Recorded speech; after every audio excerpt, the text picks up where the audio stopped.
રાજકોટ પ્રાણી ઉદ્યાનનો central zoo ઓથોરિટીના નીતિ નિયમ મુજબ આધુનિક ઢબે આપણે વિકાસ કરવામાં આવી રહ્યો છે। દર વર્ષે વન્ય પ્રાણી વિનિમય હેઠળ અલગ અલગ પ્રાણી સંગ્રહાલય ખાતેથી પ્રાણીઓ મેળવી અને આપણે ઝૂમાં મુલાકાતીઓ માટે પ્રદર્શિત કરવામાં આવતા હોય છે। હાલ અત્યારે રાજકોટ ઝૂ ખાતે જુદી જુદી 65 પ્રજાતિઓના 592થી પણ વધારે પ્રાણી પક્ષીઓ વસવાટ કરી રહ્યા છે। રાજકોટ ઝૂ દ્વારા દર વર્ષે અલગ અલગ ઋતુમાં વન્ય પ્રાણીઓની તંદુરસ્તી પર કોઈપણ જાતની વિપરીત અસર ન પડે તે માટે શિયાળો, ઉનાળો અને ચોમાસું એ મુજબ ઋતુને ધ્યાનમાં રાખીને તૈયારી કરવામાં આવતી હોય છે। અત્યારે ઉનાળાની ઋતુ ચાલી રહી છે, ટેમ્પરેચર 42 ડિગ્રીની આજુબાજુ પહોંચી ગયું છે। એટલે આ સમય દરમિયાન પ્રાણીઓ ઉપર કોઈ પણ એની હેલ્થની અસર ન પડે અને તંદુરસ્તી જળવાઈ રહે તે માટે પ્રાણીઓની પ્રકૃતિ, પ્રાણીઓની જે કાંઈ સ્પીસીઝને ધ્યાનમાં રાખે સ્પીસીઝ સ્પેસિફિક એન્ટ્રીચમેન્ટ કરવામાં આવતું હોય છે,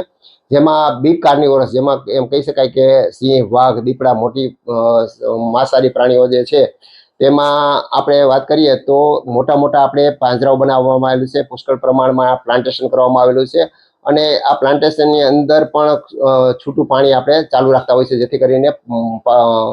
વાતાવરણ આજુબાજુનું ઠંડુ રહે અને ઝાડ પણ લીલાછમ રહેતા હોય છે। આ ઉપરાંત પ્રાણીઓને બેસવા માટે ખાસ પ્રકારની આર્ટિસ્ટિક હટ બનાવવામાં આવેલી છે, જેમાં પ્રાણીઓ હટ ઉપર બેસી અને તાપથી રક્ષણ મેળવતા હોય છે। સફેદ વાઘની વાત કરું તો આવા રીંછ અને સફેદ વાઘમાં મોટા મોટા પોન્ડ બનાવવામાં આવતા હોય છે, એટલે ખૂબ જ ટેમ્પરેચર વધારે હોય ત્યારે આવા પ્રાણીઓ પોન્ડની અંદર બેસી અને પોતાનું ટેમ્પરેચર મેન્ટેન કરતા હોય છે। આ ઉપરાંત પક્ષીઓની વાત કરું તો પક્ષીઓના પાંજરાઓની અંદર ખાસ કરીને આપણે સૂકું ઘાસ અને ગ્રીન નેટથી ઢાંક કરી અને આપણે એને પાંજરાને કેમોફ્લેજ કરતા હોય છે। અને આ ઉપરાંત પક્ષીઓના પાંજરાની અંદર ફોગર સિસ્ટમ પણ ગોઠવવામાં આવતી હોય છે, જેથી કરીને સમયાંતરે એમાં સિસ્ટમ ચાલુ રહી અને આજુબાજુનું વાતાવરણ ઠંડુ રહેતું હોય છે।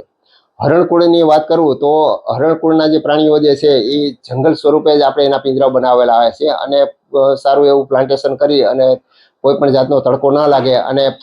ઝાડને પણ પુષ્કળ પાણી મળી રહે એટલા માટે સતત પાણીનો છંટકાવ ચાલુ રાખતા હોય છે। હું પ્રાઇમેટની વાત કરું, જુદા જુદા પ્રકારના રીંછ જે ફ્રૂટ ખાતા હોય છે, આવા ફ્રૂટ ખાતા પ્રાણીઓ માટે એને આપણે ખાસ પ્રકારના ડીપ ફ્રીજની અંદર એના ફ્રૂટના ટુકડાઓને મોલ્ડ કરી અને આઈસ કેન્ડીના રૂપની અંદર બપોર પછીના સમયે આપણે એને આઈસ કેન્ડી ખવડાવતા હોય છે, એટલે